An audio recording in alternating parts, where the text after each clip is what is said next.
You gotta love Star Wars, man. Anyway, what is a felt pack?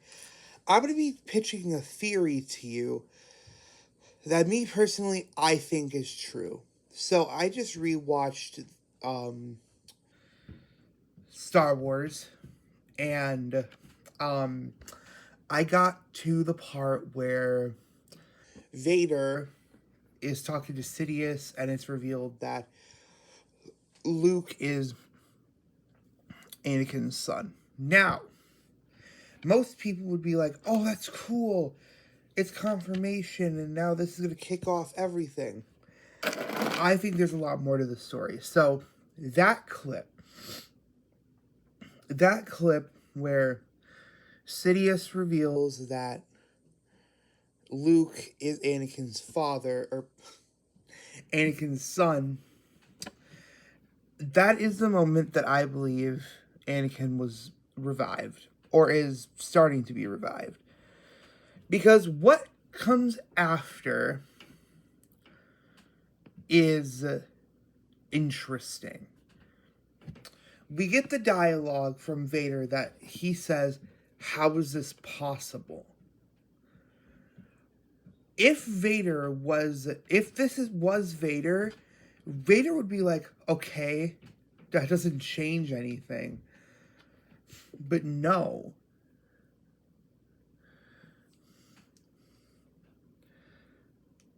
Vader is like, or Anakin is like slowly being revived. And instead of Vader saying, like, "Oh, okay, we need to kill him immediately, he's a threat," Vader weirdly says we need to recruit him. Mind you, he has killed a millennia of Jedi at this point. He has killed so many Jedi and has not asked one of them if they want to join the dark side. Which, mind you, I've always thought was a little bit weird that he didn't even ask the Jedi, like, join or die. But he gives Luke that chance, which Vader wouldn't have done at all. I mean, let's look at the facts here, okay? Vader took over. In episode 3, Vader completely took over. Anakin was gone, right? Obviously, the motives behind the actions were what Anakin was thriving for. But the dark side took over. The dark side twisted his mind and made him a lot more of a passionate character and made him feel invincible. Darth Sidious got into his head and manipulated him into thinking that he is a god. And Anakin, being the eccentric and passionate guy that he was, believed this. So, the moment where Darth Vader takes over is, well, obviously the Darth Palpatine area, but I think what officially took Vader over was the moment where he's looking over Mustafar, because in the later scenes, he literally chokes out Padme. He literally choked out Padme and was planning to kill her. He does not take betrayal lightly. Yet, for some reason, Vader is being nice to Luke here and is like going to give him a choice rather than immediately trying to kill him. I think that was the moment that Anakin was starting to take over. Because he gives the choice of join or die. Which, you could be saying that, oh, why would he threaten to kill his kid? He's talking to Darth Sidious. Do you really think Darth Sidious would be okay with the idea of Vader saying he either joins us or, he gets away? Like, there's no other way around that. Right? So, like, obviously Vader's going to try to act like, or Anakin's going to still try to act like Vader. Now, you could be arguing that, oh, Vader slices off Luke's hand. That's kind of fucked up. But we know that this was self-defense. Kind of, in a weird way. It's a weird, skewed way of self-defense because he was going to go just simply talk to Luke, and Luke immediately started attacking, at least from what I remember. Luke started immediately attacking, and Vader sliced off the hand. And Luke obviously, crawls to that pillar, and then we get the reveal that, no, I'm your father. You'd think that if this was Vader, he would have destroyed the platform that Luke is standing on, killing him. But no, he offers the hand. Even after all of the fighting, after Luke nearly killing Vader, well, not nearly killing Vader, but trying to kill Vader, you'd think that Vader would be like, okay, nah, you're too far gone. No, he keeps trying. He keeps trying. Every interaction he has with Luke, he keeps trying to bring Luke to the dark side. It is clear that Vader / Anakin does not want to kill his kid. He even has a concerned look. I know he's wearing a mask, okay? But you can tell when a character is feeling intense emotion. When Luke drops, Vader or Anakin, whichever one, I'm gonna use them interchangeably because at this point, this is Anakin. Anakin looks over the edge, like concerned for Luke, but then he sees the air duct and he's like, oh, okay, he is alive. And that's why he just walks away. Now, things get intense with the final episode. Yes, I'm saying final episode because I don't give a shit. Okay, I liked the sequel trilogy, but they are not canon to me. Because they changed the story so much and changed the lore so much that I just cannot, dude. I cannot. Anyway, in episode 6, right? Yeah, 6.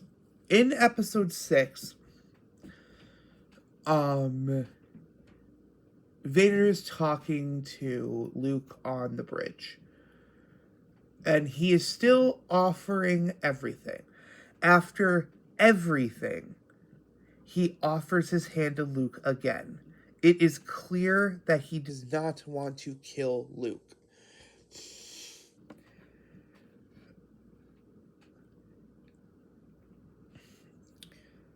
And if he was really ruthless, I feel like he could have killed everybody by now.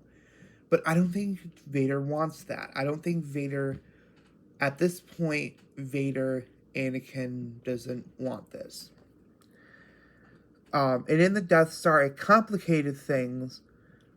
And this is when I really started to think about this, because I watched Star Wars Theory's video on this, or I guess short, about why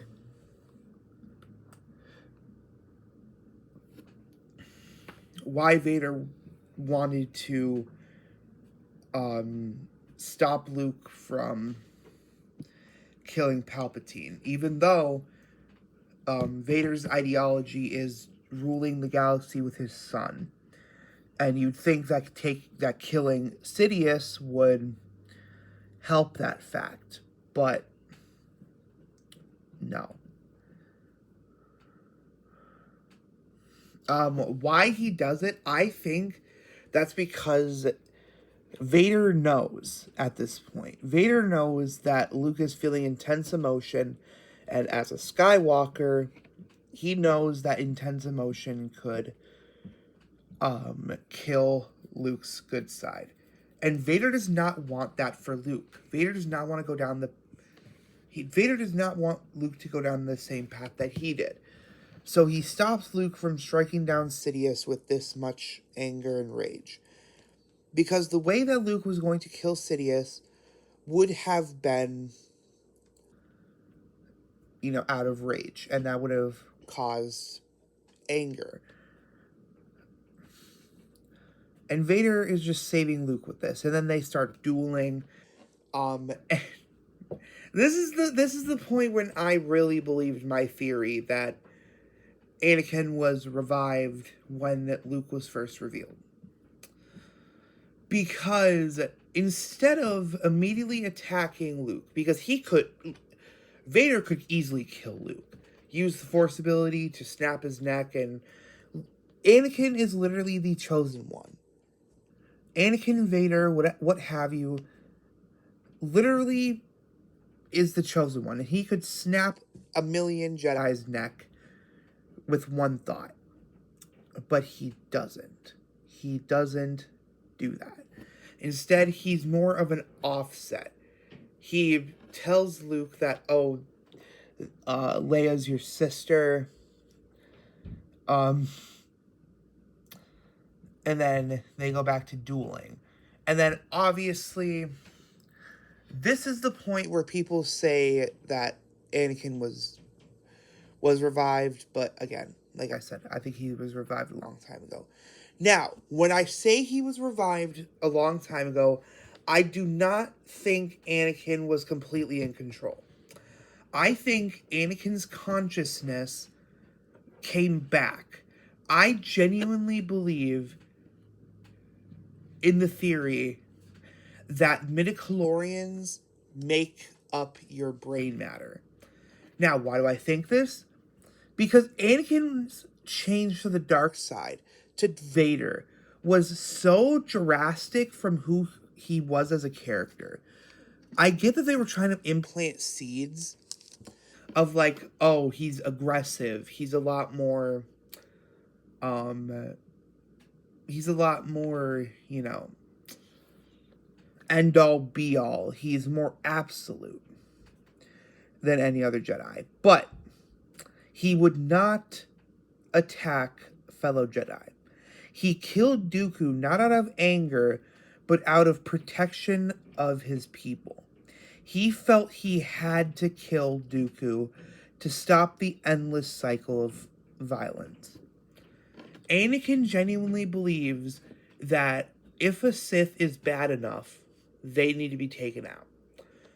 Which I wholeheartedly agree with Anakin there. Anakin was never a bad guy until his midichlorians were turning to the dark side. And I believe that the midichlorians are what make him Vader. Because I believe that the midichlorians are a symbiotic type thing. Now, I don't know, it could be confirmed that this is not true, but stay with me here. Midichlorians are a microscopic life form. I know that.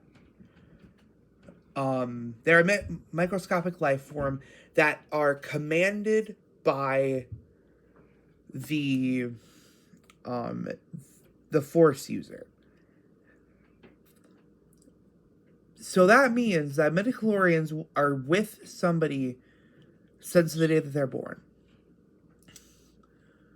And that means that if enough of them entered Anakin's brain, they could